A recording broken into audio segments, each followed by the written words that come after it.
I was a professor at the university. I have a PhD in American literature. I was an actress and a novelist, and I became an entrepreneur by complete chance, I would say. So when I started working on June in 2016, my goal was really to build a brand and a company that could sustain transparency and clean products in general, because I was very much overwhelmed with the anguish and the questions that parents and consumers in general had about the products they were using every day. And I really wanted to build a company that could produce like as many products as possible that were very clean but also very transparent, and really tear down the walls between the consumer and the manufacturing world.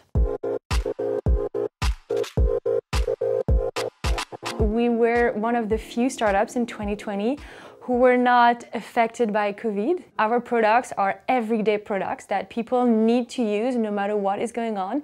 And so the global pandemic that had catastrophic effects on so many industries and economies actually did not have an impact on us. The biggest challenge during COVID was definitely working from home and managing the anguish and the uncertainty over everything. We really tried to be creative, because it was important that everyone felt supported during that time, which was quite hard. A lot of people who live in Paris have small apartments, and so some of them were alone in small apartments for 2 months. So we really talked a lot just to let them express whatever they have to express, even if it's not work-related, to just make sure that they are doing as okay as they can be in this pandemic.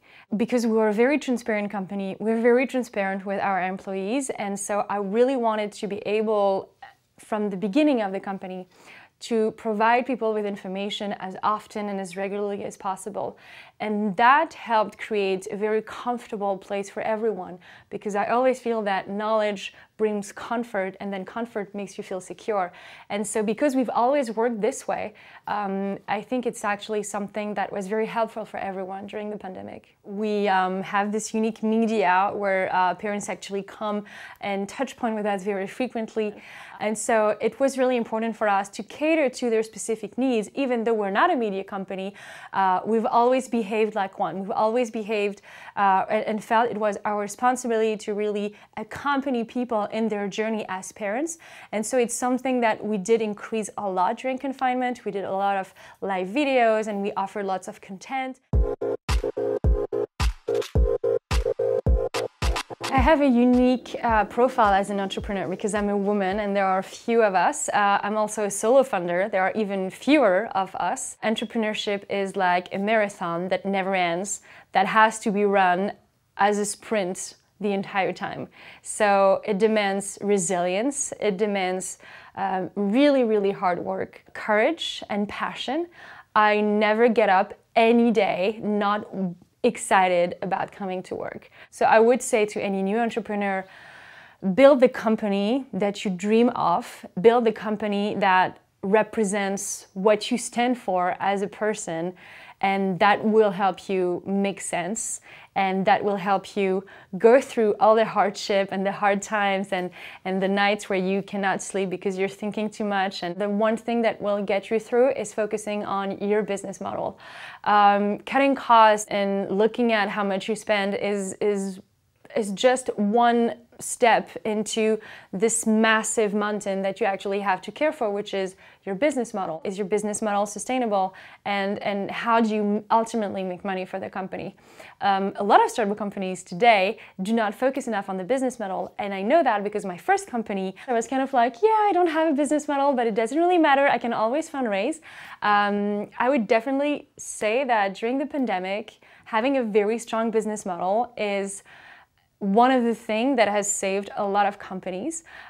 So maybe it means that you need to pivot, maybe it means that you need to refocus on one core activity and not another, because behind the business model lies the business itself.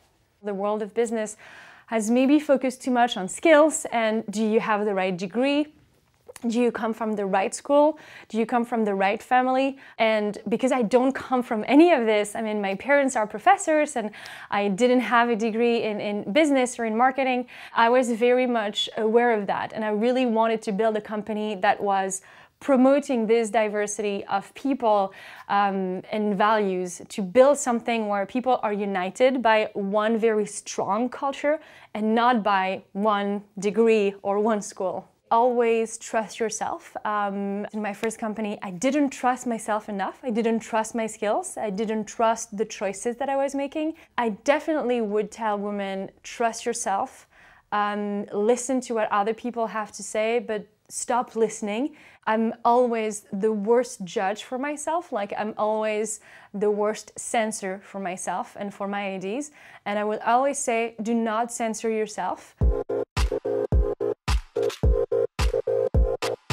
We can hope for lots of things. Expansion is definitely something that's super excited. We really want to be able to be the #1 transparent care provider in Europe. So it's definitely something that's going to be very exciting to build because we have such a wide area of products in hygiene and cosmetics for the entire family. From the beginning, at three years ago, we saw an interest and we saw that the community was excited about this. And the fact that we've had this growth really embodies that trend. And we would not be here today if consumers were not already asking for it.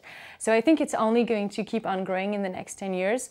And hopefully 10 years from now, we will have an industry that will be 100% transparent. And yeah, I think that would be absolutely wonderful for the consumer.